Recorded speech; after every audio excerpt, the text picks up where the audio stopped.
Ganun lang. Tama na yung pirma ka lang sa manifesto, pinapakita mo yung sentimiento mo.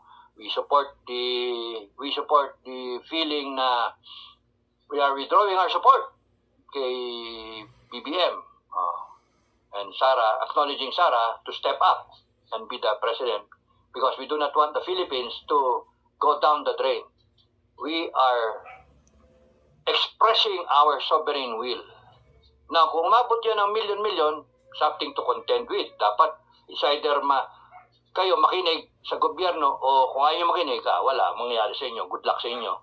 Or kung kunyaring konti lang yung makinig, yung mag-express ng opinion nila na ganyan, o di panalo yung BBM, hanggang 2028 ka.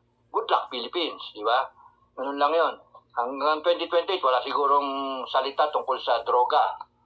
Pero may mga nagte-text sa akin Sir, dito sa